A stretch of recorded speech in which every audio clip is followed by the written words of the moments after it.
नमस्कार. कोकण संध्या बातमीपत्रात मी शीतल पाटील आहे आपल्यासोबत. कोकण संध्या म्हणजेच सत्य हेच जे तुमच्या समोर. कोकण संध्या घेऊन आले आपल्यासाठी ताज्या घडामोडी. जाणून घेऊया या क्षणाची महत्त्वपूर्ण बातमी. जागतिक महिला दिनी श्री शक्तीचा जागर, मात्र लाडक्या बहिणी आझाद मैदानावर.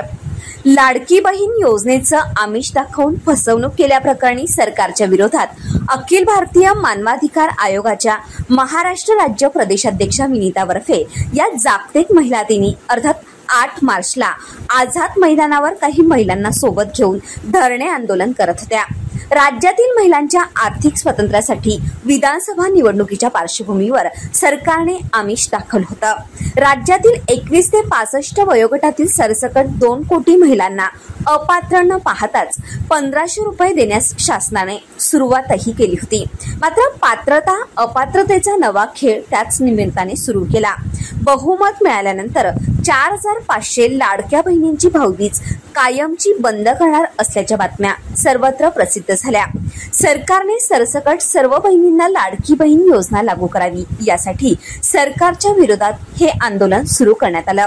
आमचेच पैसे आम्हाला देतात, वरून आम्हाला अपात्र ठरवतात. लाडकी बहीण योजनेतील जाचकाठी दूर करा, तरच सरकारच्या या बहिणींना न्याय मिळेल, अशा घोषणा यावेळी देण्यात आल्या. या आंदोलनात विनीता वरफे यांच्यासह अन्य महिलाही सहभागी झाल्या होत्या. ब्युरो रिपोर्ट, कोकण संध्या न्यूज, पनवेल. आज आमच्या जे आझाद मैदानावर महिला दिनानिमित्त आम्ही जे आंदोलन केलेलं आहे तो आमचा विषय असा आहे की ज्या महाराष्ट्र सरकारने विधानसभा निवडणुकीपूर्वी जे महिलांचं 1500 रुपयाचं जो प्रलोभन दाखवलं होतं, त्या प्रलोभनाच्या वेळेस त्यांना सत्ता हासिल करायची होती. त्यावेळेस त्यांनी कोणताही निकष पुढे लावलेला नव्हता आणि 1500 रुपये देऊ केले होते. त्यावेळेस त्यांनी सरसकट सर्व महिलांना 2 वेळेस हप्ता दिला होता. परंतु जसं जसं त्यांना सत्ता ते सगळं उठून बसायला लागले तसं तसं ते निकष काढायला लागले. हा निकष खेळ का चालू केला? पात्र आणि अपात्र ठरवण्याचा अधिकार सरकारला कुणी दिला? ज्यावेळेस तुम्हाला सत्तेमध्ये बसवत होते तेव्हा तुम्ही सरसकट हप्ता चालू केला. परंतु नंतर तुम्ही ज्या अर्थी की पात्र अपात्रतेचा खेळ चालू केलेला आहे तो आमच्या कोणत्याही महिलाला पसंत नाही. कारण आम्ही अपात्र म्हणजे पात्र नसलेल्या सुद्धा मंत्र्याला आम्ही मतं दिलेलं आहे आणि आमचं अनमोल मतं घेऊन तुमच्या हातामध्ये सत्ता मिळतात तुम्ही आम्हाला फसवणुकीचं खेळ चालू केलेलं आहे. म्हणून या सरकारच्या आम्ही कडव्या शब्दात निषेध करतो.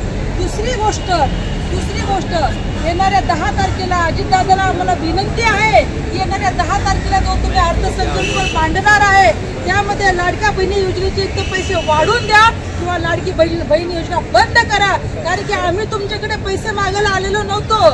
या सरकारला मला वारंवार विनंती आहे की आम्ही तुमच्याकडे पैसे मागायला आलेले नव्हतो. हे तुम्हाला सत्तेवर जाण्यासाठी तुम्ही हे आम्हाला प्रलोभन दाखवलेलं होतं.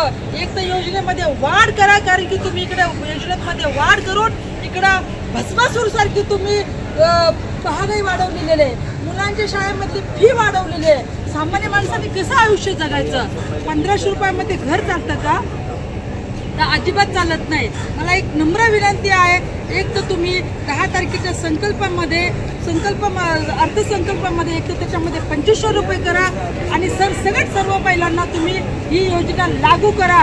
पात्र अपात्रतेचा निकष ठेवू नका, कारण की हा निकष तुम्ही नंतर चालू केलेला आहे. आणि आमच्या सर्व भगिनीची विनंती राहील की महागाई पण कमी करा आणि आमची जी योजना आहे ती कंटिन्यू चालू ठेवा. लाडकी बहीण जिंदाबाद, लाडकी बहीण जिंदाबाद, महाराष्ट्र सरकार जिंदाबाद, लाडकी बहीण जिंदाबाद, छत्रपती शिवाजी महाराजांचा जय सो, डॉक्टर बाबासाहेब आंबेडकरांचा जय सो, महात्मा ज्योतिबा फुलेंचा जय सो, सावित्रीबाई फुलेंचा जय सो, अहिल्याबाई होळकरांचा जय असो, जय सो. जय हिंद, जय महाराष्ट्र. या बातमीसोबतच आम्ही आपली रजा घेतोय. पुन्हा भेटूया नव्या बातमीसह. तोपर्यंत आपण पाहत रहा कोकण संध्या टीव्ही न्यूज. सत्य हेच जे तुमच्या समोर. अशाच नवनवीन घडामोडी जाणून घेण्यासाठी आमच्या पेजला फॉलो करा, आमच्या चॅनलला सबस्क्राईब करा, बातमीला लाईक करा आणि शेअर करा. धन्यवाद.